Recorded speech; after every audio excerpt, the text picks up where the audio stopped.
Okay. Okay. So if you're on, say hi. So I have Devin on, and she is a certified mindset coach and vegan personal trainer. So I'm super excited. So we're going to be talking about how your men are trash mindset isn't really working out for you. And it's actually doing the opposite. Exactly. Yeah. So do you want to tell us a little bit about you first? Sure. I've had my crazy journey. It started actually when I was 13. My mom was in a car accident. And that kind of just woke me up to two truths. One of them being that life is precious. And to love and live fiercely, and also that there's consequences to our actions. And I kind of just made a commitment uh, to do the work, to reflect and grow, in order to heal any sort of generational patterns and trauma that had been carried forward. And so I spent 22 years doing therapy, reading self-help books, doing meditation retreats and seminars. And I would see some change, but I always felt like I was meant for something bigger.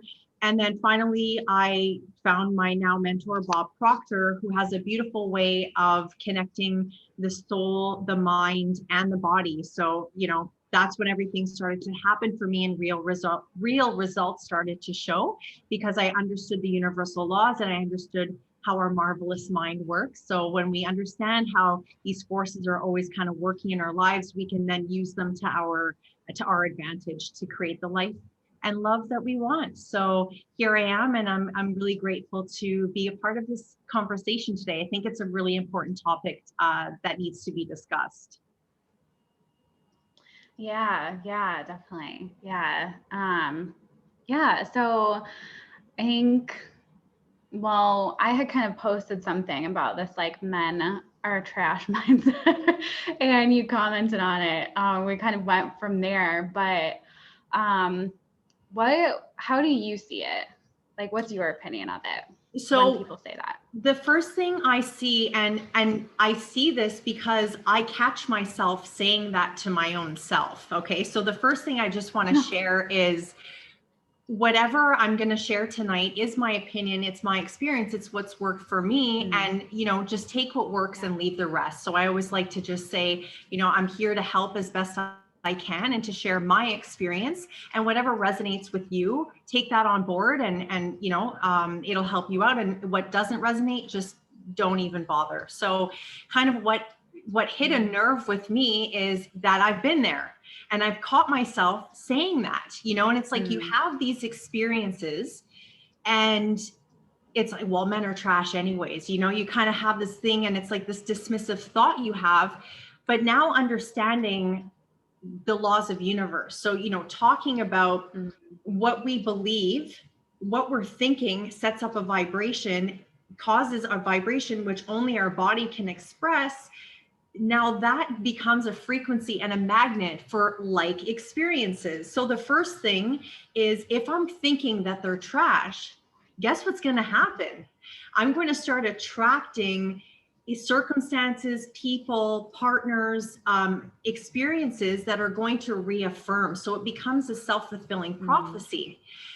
So it's, it is one thing to say that experience didn't work, but then to then make a blanket statement and then to believe that on whatever level, that is setting us up in a vibration that's causing us to act as a certain way. So we might, we end up manifesting the very thing that we are complaining about, because it's not about whether we want it or not. The universe speaks in energy. So whether we're saying, well, we don't want trashy men, but we're all like pissed off about it, and we're all like criticizing, that is a feeling and a vibration. So we're actually becoming a magnet for the very thing that we don't want. Right. Yeah. So then it becomes this like vicious cycle of, like feeling it and resonating with that energy, and then attracting more of it and being like, well, men are trash anyway. So then you attract more of it. Exactly. And yeah. So I think like it is really interesting conversation that we had before too, kind of on how this came to be, this like men are trash anyways kind of like phrase. Right. Yeah. So what do you think about that? Okay, well, this is A more loaded question. well, because it's more my personal opinion. So this is just something that I feel within me that rings true.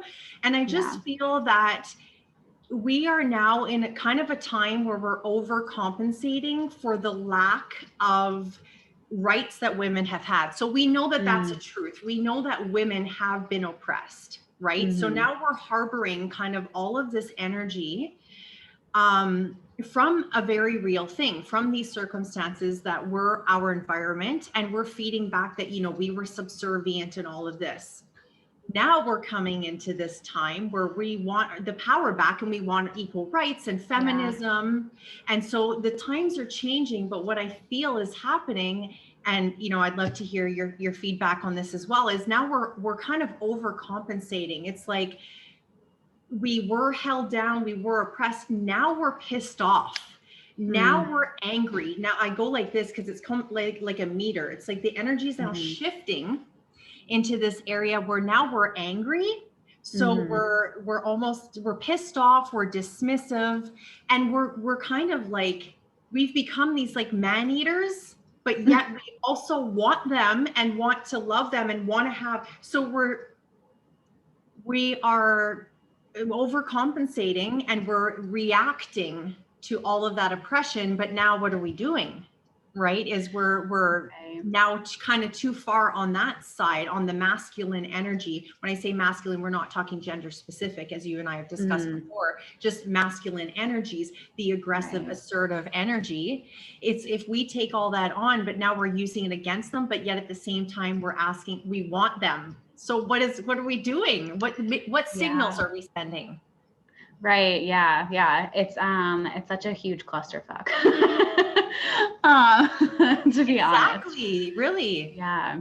Yeah. And it's from what I've observed, it's very much this like you said, like women are just like pissed off now, and they're just like, I get what I want when I want it. And I don't care, but then it is like still resonating with the energy of, well, men are trash. So then they're getting more of it. So it's, yeah, it's this kind of like push pull. And we had talked too about like women almost not allowing men to feel what they need to feel. Yes. So it's this really weird dynamic where somebody is having this experience of, like getting treated badly, and they're like, well, men are trash anyways. But then they're going out into the world, and if someone, doesn't like them, or they're in the beginning stages of dating, it feels like women are so quick to be like, well, you have to feel this way, and if you don't, then whatever.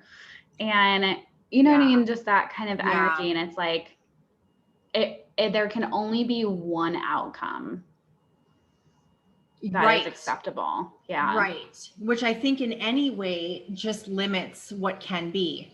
So I've experienced this just in my personal, life, and just growing as a coach, is like, having this one mindset. I am a mindset coach. I deal a lot with how we're thinking. And part of what we do is we visioneer and we imagine and we paint a picture, and we're told to paint a detailed picture of what it is we want. But when we become so locked into that idea, like you said, we don't allow for what is to be. And it's like, okay, he doesn't necessarily have to look exactly this way or act exactly this way. What we're really looking for is a feeling, right? So we can feel nurtured in many different ways. But when we put an exact science to it, or an exact, like it has to fit this, it's like no one wants to fit into a checklist. That's the thing too, is what we're talking about, is we're saying, how would you feel if your potential mate, so you're on a dating app or whatever, is saying, well, women are trash. Like, you know, like how would you even feel going into that, knowing that that person, that's their belief anyways? You'd be like, I don't want to deal with this person. So why is it then, like we talked about before, this kind of princess pedestal we've put ourselves on, but now we're not even being kind anymore, right? We're pissed off. I think we're just pissed off deep down. But now it's like, well, where's the softness? Where's the balance of the feminine and we're talking divine feminine and masculine energies to say, right, we each do have a place. And those energies, we're yin and yang, we do fit together, but in balance. Right, right. Yeah, exactly. I think the princess pedestal is so true too, because in saying that, it's almost like you're putting yourself up on this pedestal of like, well, I'm better than you anyways. So like you're just trash, like you're beneath me. And then that isn't like meeting people where they're at. Like even if somebody were to do something really shitty, you kind of just like, right, like bless and release. And people say that all the time, but you just release it and it's done.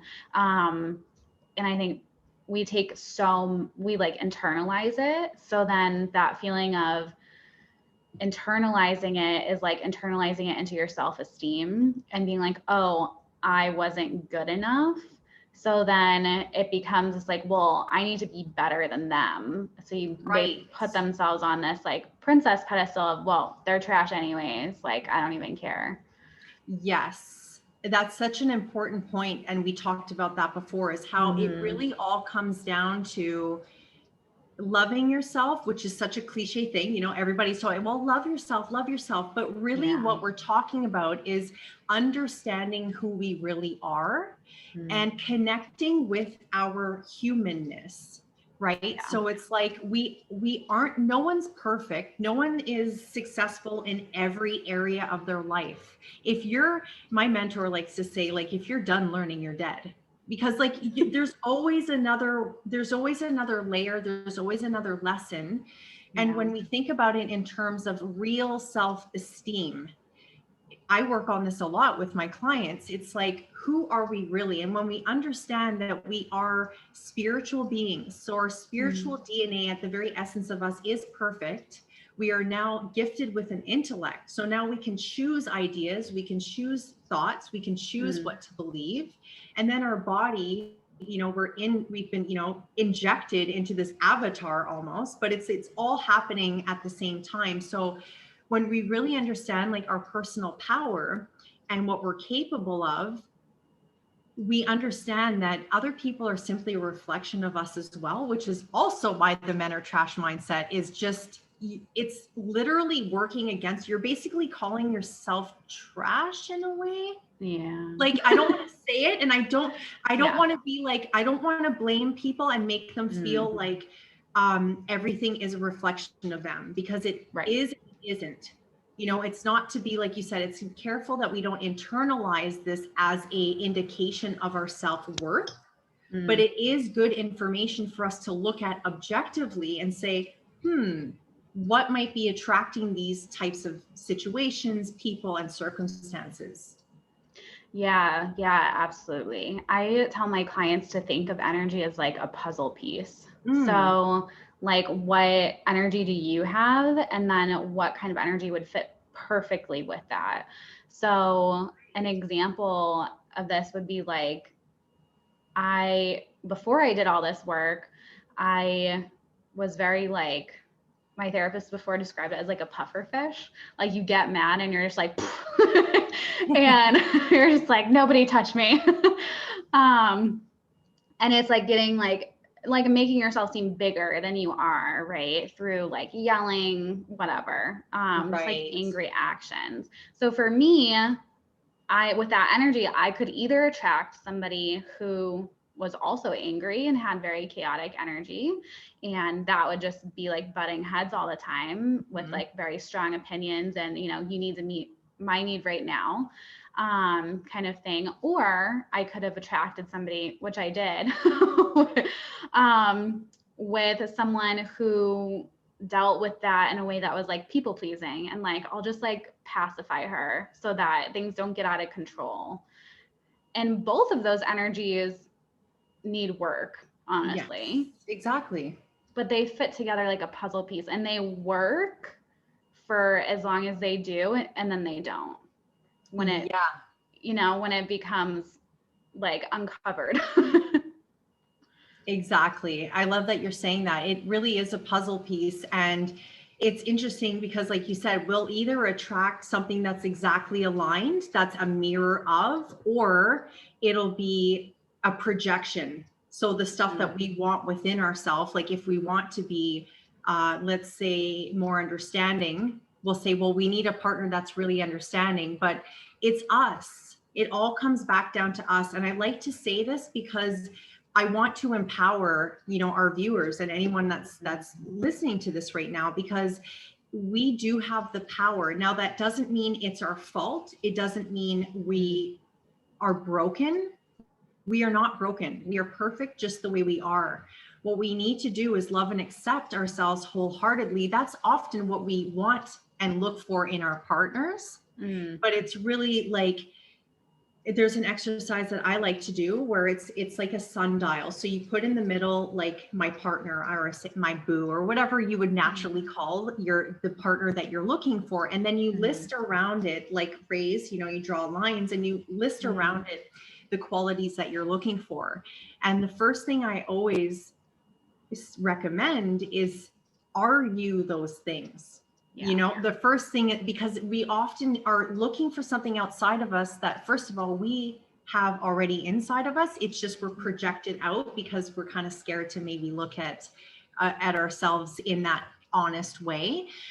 So it's a good tool to be able to just reconnect to ourselves and say, what is something that we can do? And if we have these men are trash opinions, it's just worth looking at to say, like, is this serving me? Again, how would we feel if, we're meeting someone and we discover that that's really what they believe? It's like such a turnoff. So imagine what that would be like to your potential partner. And it's not that we have to behave in a way that's a turn on. This isn't about performing for others. This is about being authentic with ourselves and saying, what is our part in maybe relationships that aren't working, and what were the good parts and what were the parts that need maybe improvement, and how can we come back to ourselves? Yeah, that's a really good way of thinking about it. I like that. Just kind of like objectively looking at past stuff and being like, okay, what was mine? What do I need to fix? And what was theirs? I like that a lot. Yeah. So important, because we often look at our past relationships and say, well, they did this, that, and the other. And it's not to take away from those experiences. So it's always important to say, those were very real feelings. We always want to approach ourselves with kindness and love and acceptance for all the feelings, the bad ones, the good ones, and just say, okay, that's valid. And then also, what was my part and how can I improve going forward? Yeah, absolutely. Yeah. And I always say that to clients too, is that your feelings are 100% valid.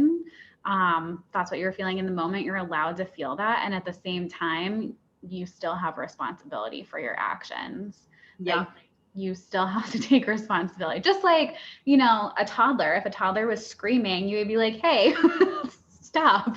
Like, what are you doing? You're in control. And it's the same kind of thing.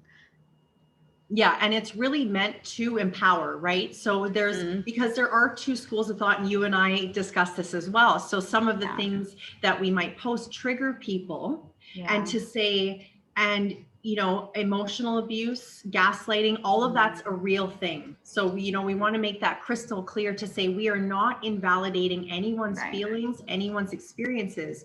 What we are saying is that when we blame others, we give away our power.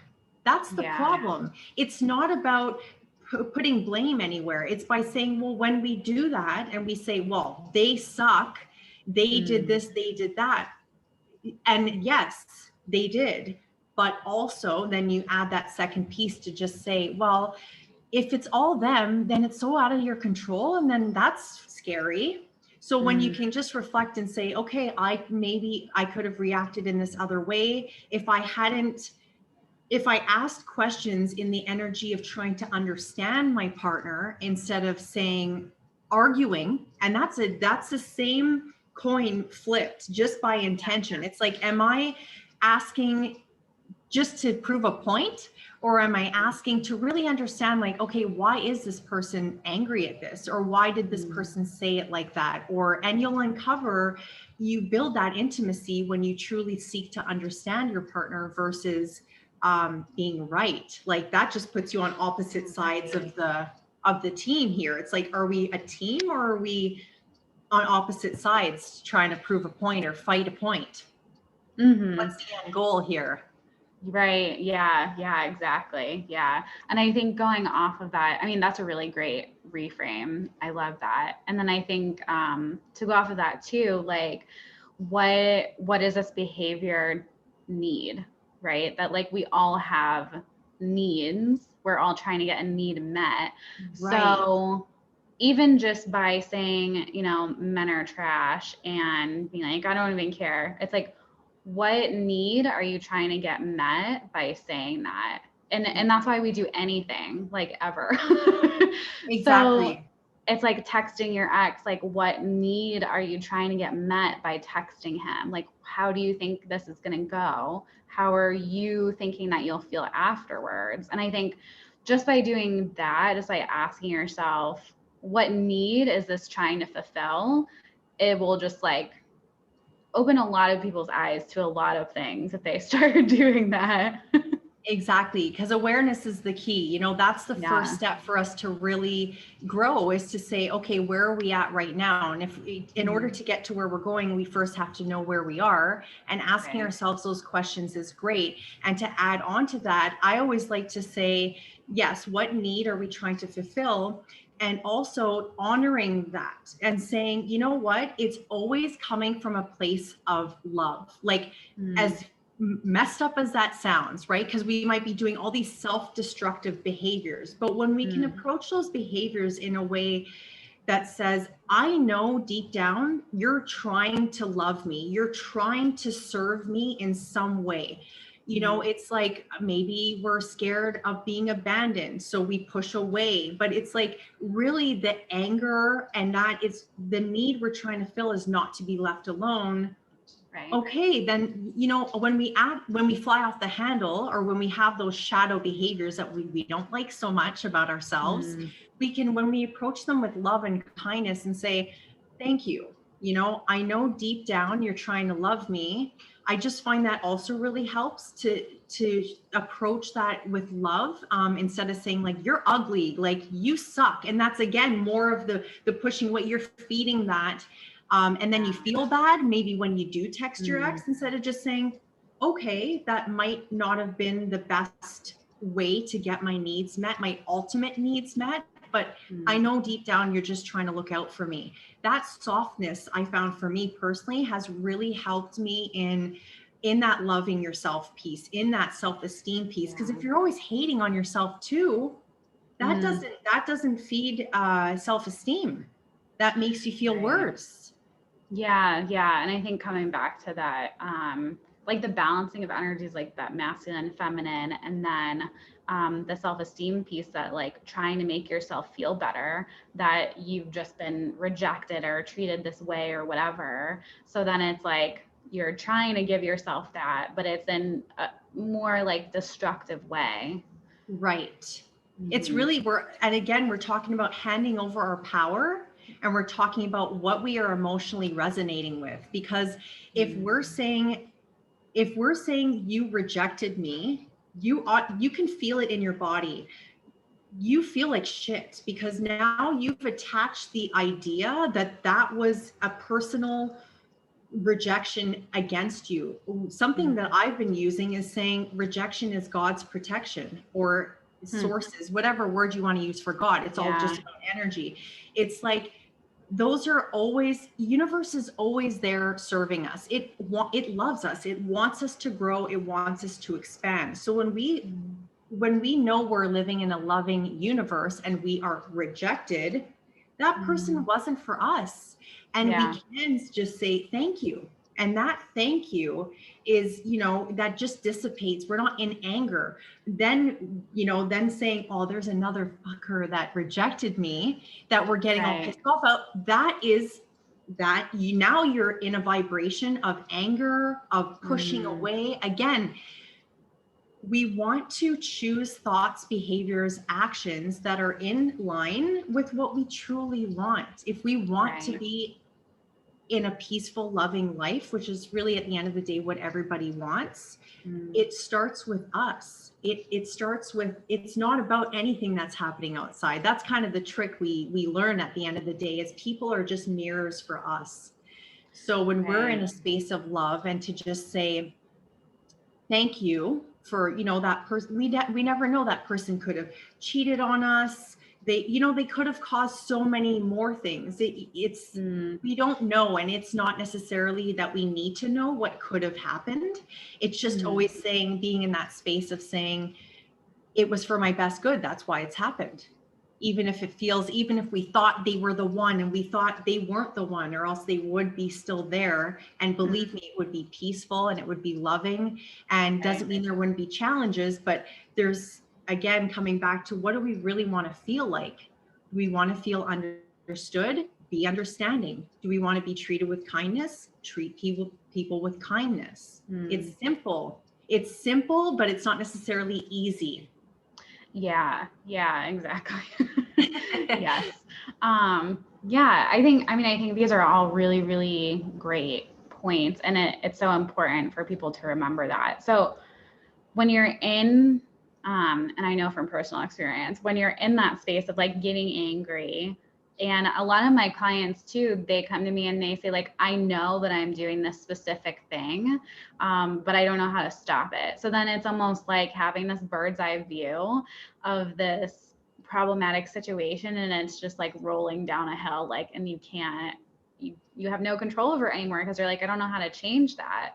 So in your view, like, what are some things that people can do to change that when they feel themselves getting triggered and getting into this, mindset of like, well, men are trash anyways, and getting upset?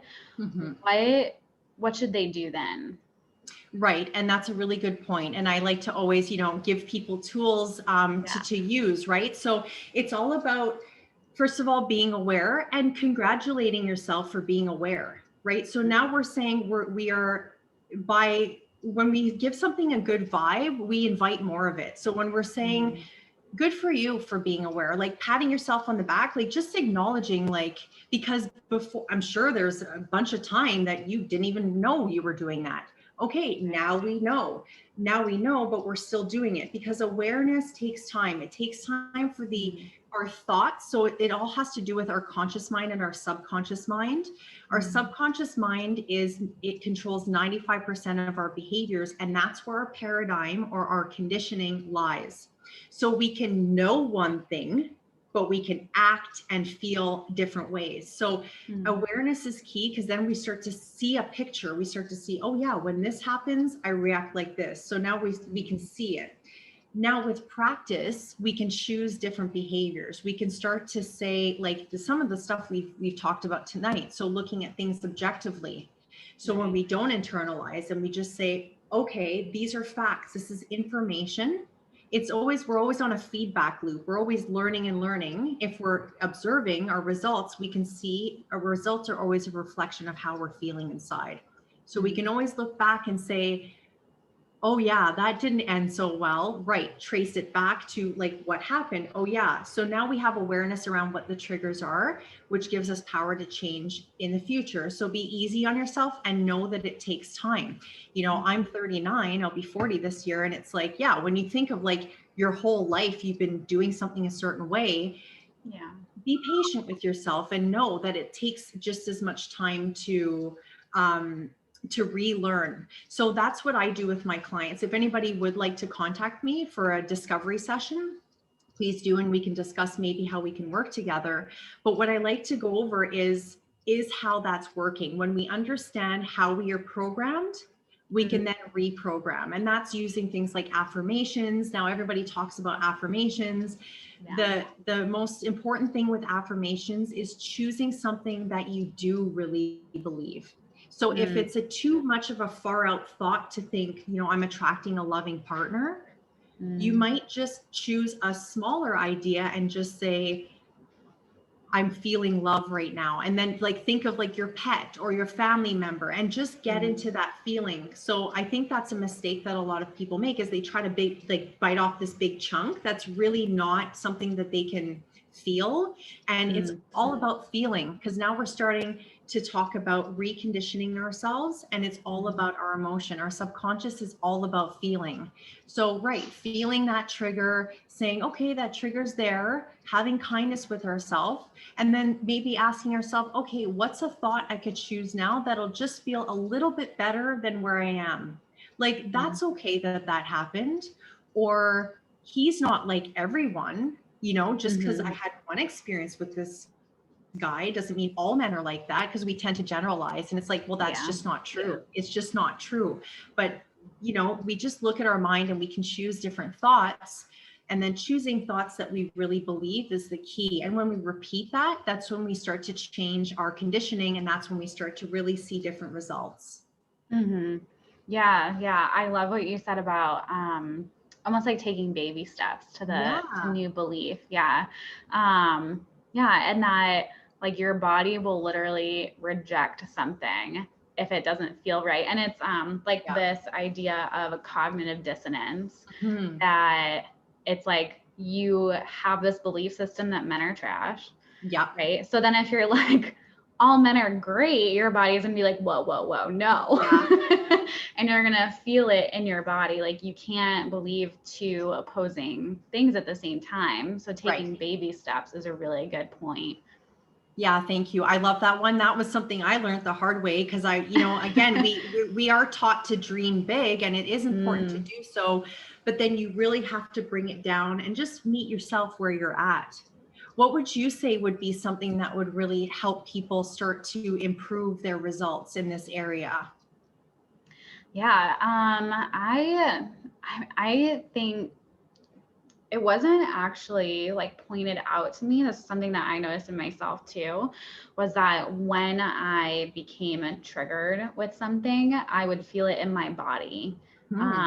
And it took me a while to get there. So I always say, like, notice how your body feels when you're in that state, and notice like the first things that happen. Right. And let yourself learn from that, and have that be a clue to be. Mine is like, I'll clench my fists, or if I'm getting upset, I'll immediately cross my arms.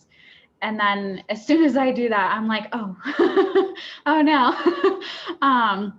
So then I uncross them and I try to take a deep breath and be like, okay, what's going on? What's getting me upset?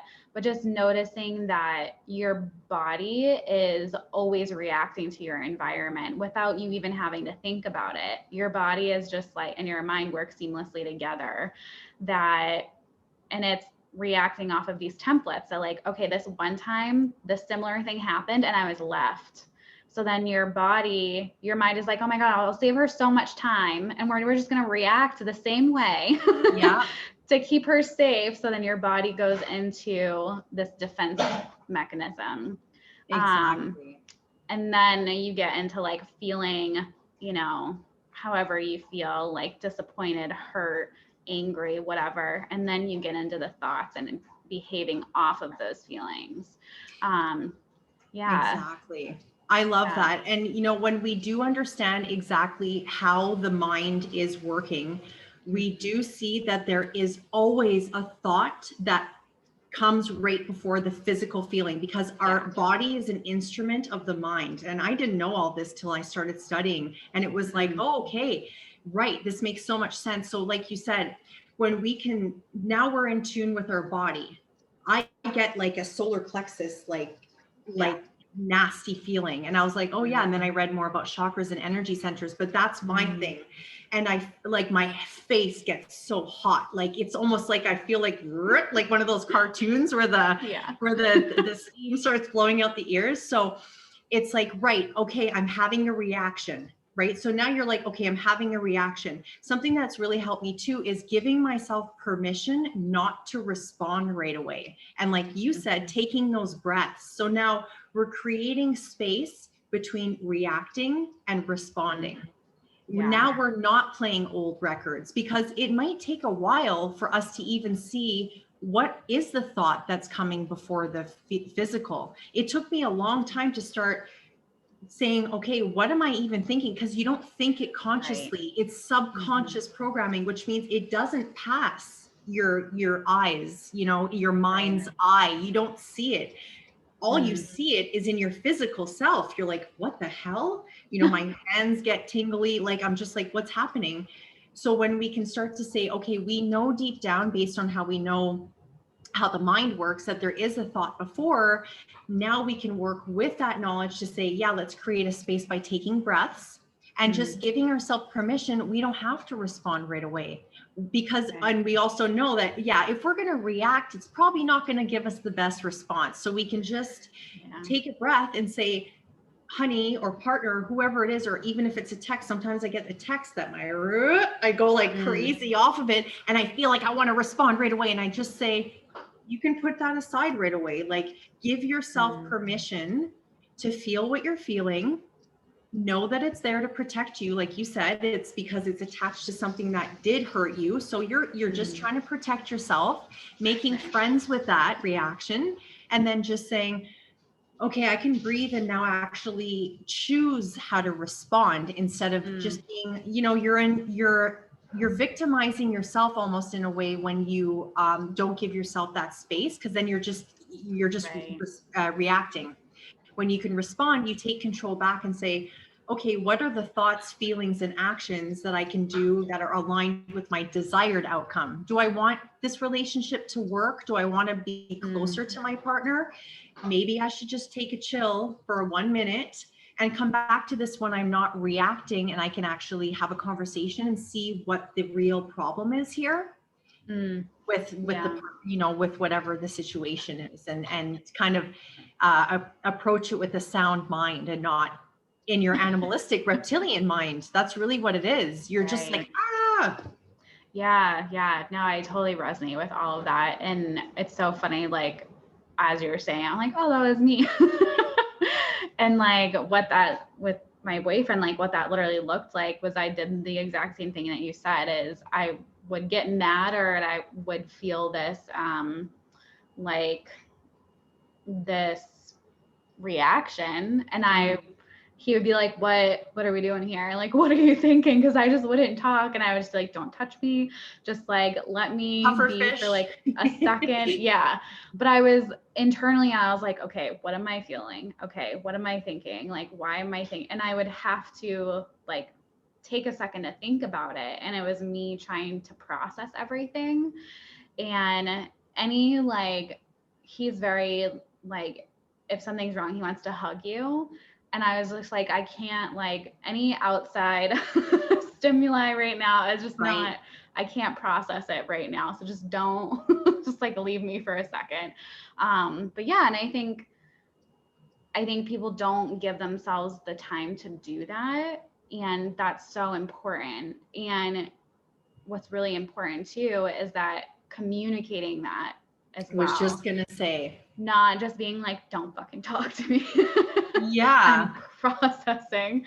Just being like, I just need a second to process what you said. Right. And that's all. Yeah. And you might not be able to do that in the moment. So what I also find is helpful is, okay, let's say you're still in reactive mode, okay, now you're having problems because you're reacting, but you're reflecting and you're saying, I want this to be better. So you're reflecting, you're looking at yourself, you're identifying what the root causes are, what the deep down desire is, what those wants are that want to be fulfilled. now is a time when you're not in a conflict to then go back once you've reflected to yourself and identified, oh yeah, I feel out of control. I feel like you're going to leave me. Like once you've identified what that is deep down, then in a normal setting, when you're just in a, neutral energy, then you can just communicate, take that time to communicate with your partner so that they do know without it being in crisis. This is how I react in crisis. I'm working on it. This is what's going on for me. So then when it does happen again, and it will, and that's okay. These are patterns. So we have to also be patient to say, we might be like this for a while, and not to say like, you take shit for me and, I'm allowed to shit on you, for lack of a better term, take it out on you, I should say. Like, Right. you're not trying to abuse your partner. At the same time, though, give yourself a break. You are growing. We're all growing, and some areas are more challenging than others. But take that time once you have reflected to bring that intimacy together and to be vulnerable and share with your partner. This is what's happening for me when we have those types of arguments or those types of conflicts. This is what I need from you. Don't be afraid. If I need time to go away, I'll be back in. And make a commitment. I with my relationship, I need time to process because I don't want to react. And again, I attracted a partner that wants to talk about it right away. So we had decided, we came to an agreement and a compromise to say, when that's happening, I will take time away. I will be silent, but in 24 hours, I will come back and I'll say, and I'll reignite the conversation, sort of thing, or contact my partner. So those agreements have been set before that work for both partners. He doesn't want to just be sitting there going, when is she going to come back? So we set an agreement as to, this is how much time I'll need. So that's fair for both of us. We can both process and we can both feel heard and seen in the relationship. Yeah, I love that. I think what you said too is so important about like just taking the time, and just the words that you were saying, like it, brings this up for me, or I feel like I'm going to be left when you do this. Like that's so important to be aware of that and communicate that. And then also what you're saying about like taking space and communicating that to your partner. And not just leaving them hanging for like days and days because you need space. Right. Yeah, I think all of that is so important. It's such a good point. I think overall, this is such a great topic because, like we both kind of saw that from the get-go. It's like, this is a problem, and we care about women, and we see that they're suffering because they are holding this belief, and then they wonder why they can't attract someone. And there's so much power in authenticity and in vulnerability. And that's where, I was talking about the kind of the scale before, the energy shift. It's like, okay, yes, we were oppressed. Yeah, now we're angry, but now there's a balancing of those energies and balance within ourselves to just say, who am I?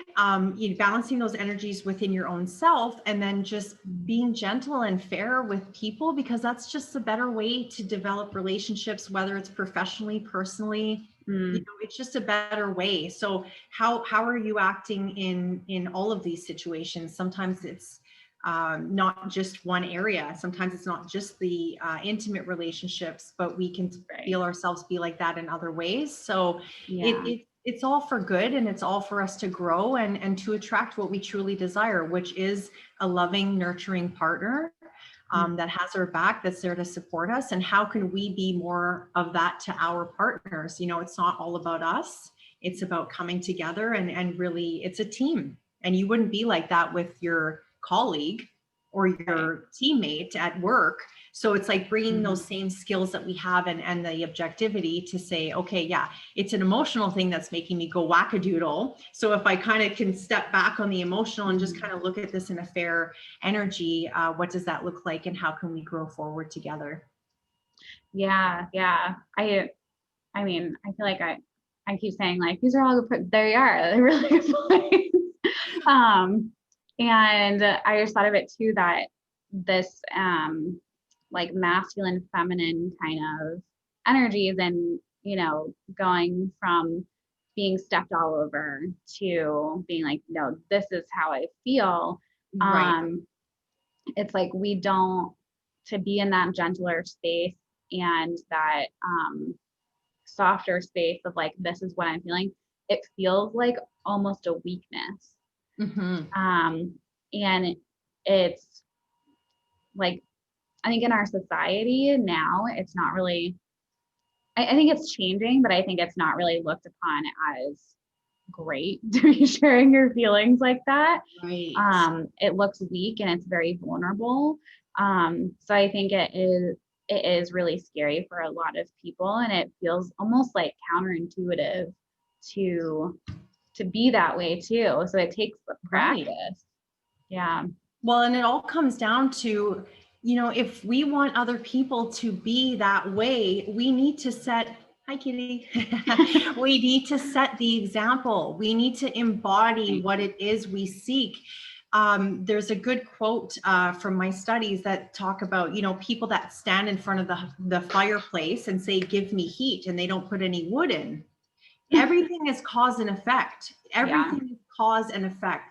If we do not feel like we have the courage, and it does take courage to be vulnerable and to share what's really going on with us, how do we give other people permission?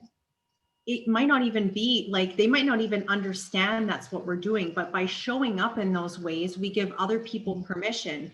And I know we touched on this when we spoke before, and I think it's really important to touch on again, is we want men to be open and vulnerable and to be emotional, right. But then at the same time, there's this, we don't even know how to hold space for that. Yes.